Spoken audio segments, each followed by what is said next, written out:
Welcome to Kumaran speak channel. So நம்மளோட channel daily வந்து euro கண்ட்ரியில் உள்ள ஜாப் டீடைல்ஸ், அதுக்கான சேலரி மற்ற பெனிஃபிட்ஸ் பற்றி நம்ம அப்டேட் பண்ணிட்டு இருக்கோம். ஸோ எஸ்டே நான் சொல்லியிருந்தேன், நிறைய பேர் என்னை கான்டெக்ட் பண்ணுறீங்க.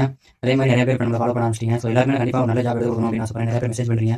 எனக்கு ஒரு சின்ன ஹெல்ப் என்னன்னா, கண்டிப்பாக ஃபாலோ பண்ணுங்க. நீங்கள் மட்டும் நம்ம ஃப்ரெண்ட்ஸை ஃபாலோ பண்ண சொல்லுங்க. ஒரு 1000 ஃபாலோஸ் ரீச் ஆனதுக்கப்புறம் நம்ம கூகுள் மீட்டில் கனெக்ட் பண்ணி எப்படி வேலை தேடுறது, நல்ல ஏஜென்சி எப்படி எடுக்கிறது, ஃப்ரீ ரெக்ரூட்மெண்ட் எப்படி கண்டுபிடிக்கிறது அப்படிங்கிறத அப்டேட் பண்ணுறேன்.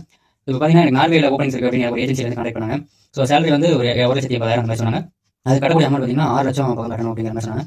விசாக்கு அப்புறம் பேமெண்ட் அப்படின்னு கேட்கும்போது நீங்கள் டாக்குமெண்ட்ஸ் அதாவது ரிசீம் ஃபார்வர்ட் பண்ணும்போது ரிசீம் பாஸ்போர்ட் காப்பி ஃபார்வர்ட் பண்ணும்போது நீங்கள் வந்து அதுக்கான அட்வான்ஸ் அமௌண்ட்டாக 2 லட்ச ரூபா பக்கம் கட்டணும் அப்படின்றாங்க. ஸோ இந்த 2 லட்சம் கொடுத்து ப்ராசஸிங் சீக்கிரம் முடியுமான்னு கேட்டால் 6 மாதத்துலேருந்து 8 மாதம் ஆகும். ஸோ இந்த 8 மாதம் வந்து இந்த அமௌண்ட் திருப்பி ரிட்டர்ன் வரல, ப்ராசஸ் நடக்கல அப்படின்னா நம்மளோட மைண்ட் செட் வந்து ரொம்ப வந்து கொலாப்ஸ் ஆகும். ஸோ அதனால் முடிஞ்ச அளவுக்கு வந்து நீங்கள் அட்வான்ஸ் கொடுக்காத ஜாப்ஸாக ட்ரை பண்ணுங்க. ஸோ அட்வான்ஸ் கொடுக்காத ஜாப் எங்கே போய் பார்க்குறது அப்படின்னா நீங்கள் கான்டெக்ட் பண்ணுங்க. நான் கண்டிப்பாக அட்வான்ஸ் முடிஞ்ச அளவுக்கு ஆஃபர் லெட்டர் வாங்கி அதுக்கப்புறமா நீங்கள் செக் பண்ணி பார்த்து அதுக்கப்புறமா பேமெண்ட் பண்ணுற மாதிரி நான் முடிஞ்ச அளவுக்கு ஜாப் நான் உங்களுக்கு ஷேர் பண்ணுறேன். ஸோ மறக்காம ஃபாலோ பண்ணிட்டு கீழே டீடைல்ஸ் கமெண்ட் பண்ணுங்க. நம்ம வாட்ஸ்அப் குரூப் வரும். ஸோ வாட்ஸ்அப் குரூப்பில் நான் ரெகுலர்